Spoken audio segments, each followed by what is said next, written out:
here in YouTube land, and welcome back to the channel.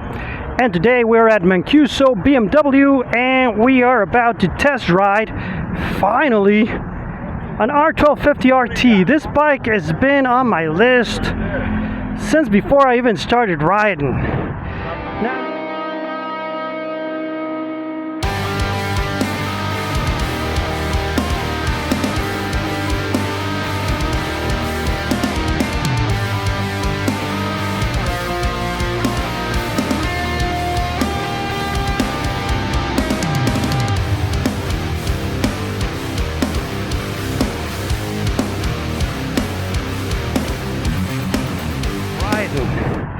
Now, it's one of those things that when before I started riding, I didn't know anything about engines, and I just thought that this was going to be an inline four, just like the Concourse or the Yamaha FJR. So that's what I loved about this bike. But then when I started learning a little bit more about bikes and stuff, I saw that this bike has a boxer engine, and I don't know, I've ridden boxer engines before and I don't like them. And I don't think it makes sense in a bike like this. But let's see if I'm right or not. Yes, sir. But before we continue with the review, let's talk about some specs. Now, the engine on this bike is a 2-cylinder air fluid-cooled 4-stroke boxer engine with 2 overhead spur gear driven camshafts, 1 balancer shaft, and BMW shift cam variable intake camshaft control. That was a mouthful. It is 1,254 cc's that produces 136 horsepower and 105 pound-feet of torque. As far as the chassis, the frame is a 2-part frame concept consisting of a main frame and a rear frame bolted to it with a co-supporting engine. The front suspension is the BMW Telelever central spring strut, standard diameter 37 millimeters. The rear suspension is cast aluminum single-sided swing arm with BMW Motorrad power lever, Watt spring strut, spring preload continuously and hydraulically adjustable via adjuster knob, adjustable rebound state stamping via adjuster knob as well. Now, the brakes in the front, it has a twin disc brake with floating discs. The diameter is 12.6 inches, 4-piston radial brake calipers. In the back, it has a single disc brake with 10.9 inches of diameter, double piston floating caliper. Now, the price, as the MSRP is supposed to be $19,995, but as tested, $26,945 buckaroonies. Now back to the review. Yes, sir. And okay, so it doesn't move as much as the other bikes that I've ridden with the boxer twin engines, but it does move a little from side to side.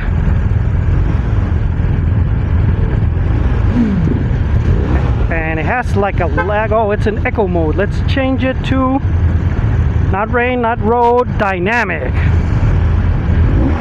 All right, much better, because it did had a lag on the throttle. Let's check out the friction zone on this big bike. Now, even though it's a big bike and it's very top heavy, I guess it's because of the boxer engine, you don't feel that the bike is as heavy. And then I can't really put my feet all the way down, but almost. So it's very comfortable on that regard. Now, it does have this big fairing here, which is something that I think for winter riding and for will be great. Let's see. Comfy. I do feel like an old man on this bike. It doesn't feel as sporty as the K1600 for some reason, and that's weird because the K1600 is even bigger. Now, one of the things that I love about these BMWs is this great big dash, and then you can configure it in different ways. I hope there's a way, they told us not to move it around, but I hope there's a way you can see a tachometer here and maybe a speedometer here, and I don't know, something, and then just your information from your phone. If not, well, they should hire me to design these things. All right, so this bike does feel like it lags a little bit on the throttle, so I have to get used to it. And it does have a very different feeling from all the other bikes that I've ridden so far. But so far so good. I mean, the brakes are good on this bike. They're not great. They're a little mushy or squishy, but they do stop this bike, which is very big, no problem. Now, another thing that I notice about this bike, which is different from the, let's say, the K1600 that I've ridden, is that on this one you feel more on top of the bike.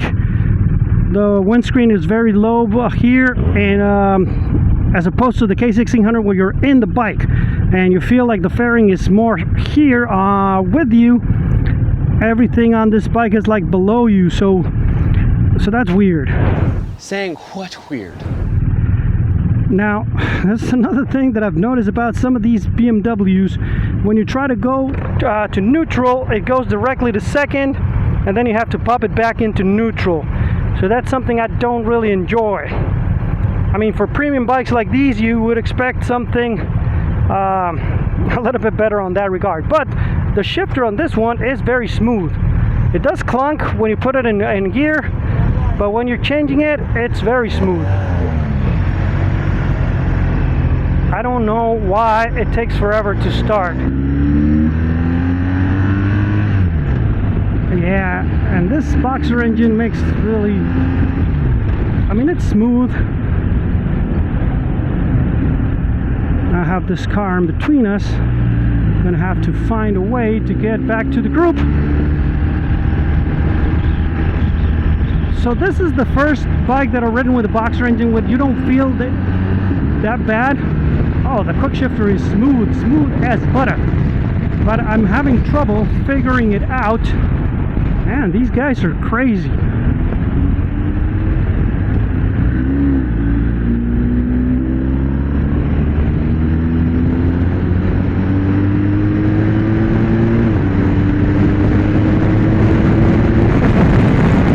Well, it feels fast, and for some reason I feel like I need bigger handlebars on this bike, because I feel like I'm cramped here when I'm trying to maneuver. Okay, so we found the group now. It's just a different sensation. It's you have to get used to riding this bike. The way the handlebars are, I feel like they're too narrow and too just in front of you. So I feel like an old man. Maybe I'm used to the Harley, which and then there's a lot of buffeting coming from this windscreen and from this fairing. So that's something to consider if you are interested in buying a bike like this. The quick shifter, as I said, it is the best feature on this bike so far. Engine, not so much. You don't feel that you can have the power, especially because you do feel the weight of this bike with this engine. I feel like, I don't know. Do you know anything?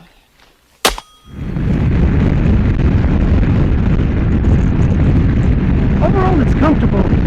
That's for sure.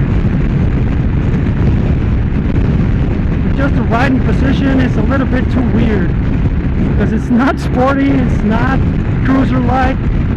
It's just R1250 RT, or what is it? I've never ridden a bike with this position before. It's just a little weird. It's not bad, but it is comfortable, and the seat is pretty cushy. And you can jump up and down. The suspension is very, very soft. A lot more than on the K1600. Enough of these cars getting in the way, man. Out of the way, pick.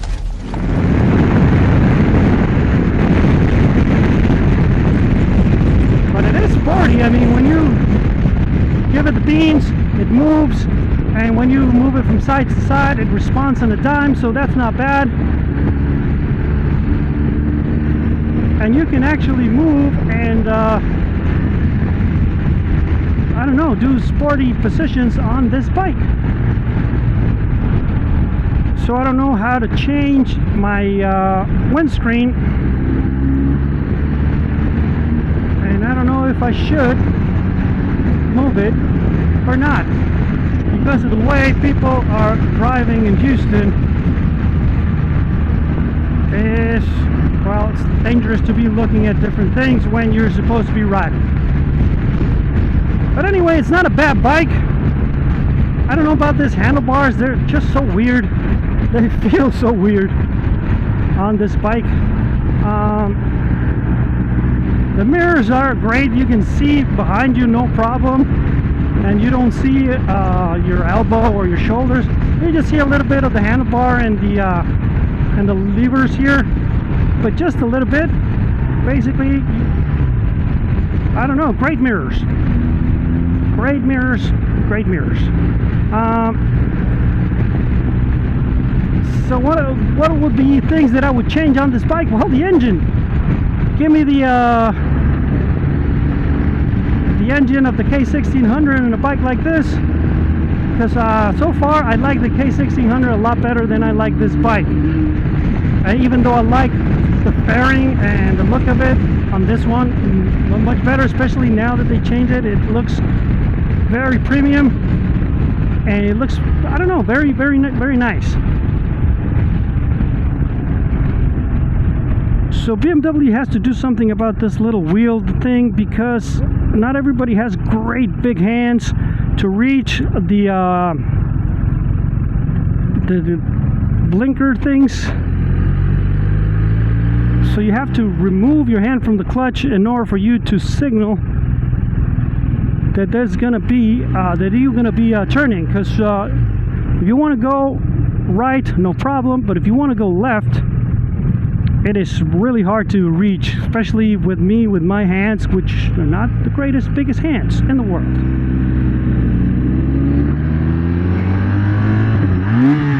Oh, come on, BMW, you always do that. It always does that from first to second. It always goes into neutral, quick shifters. They have to do something about it, because it's not the first time. On every single bike, even on the M1000, it happened. So that's something that obviously they need to work on. So would I buy this bike? Well, no, I would rather keep my Harley Street Glide than buy this bike. It's just a very weird position. I don't like that engine. It's not as powerful as I would expect, and it's not as sporty as the K1600. So if you were going to buy a BMW big bike, I would recommend you go to all the way to the K1600, and they have plenty of options on that one. This one, not a lot. I think they would benefit from making an inline 4 big engine for a bike like this, but I don't know if they're gonna do that, because they already have the XR. So maybe what they can do on the XR is make one with a bigger fairing and make it more of a sport tourer than a sport adventure style bike. I don't know. That's what I would suggest. But I am not a BMW executive, so I have no idea.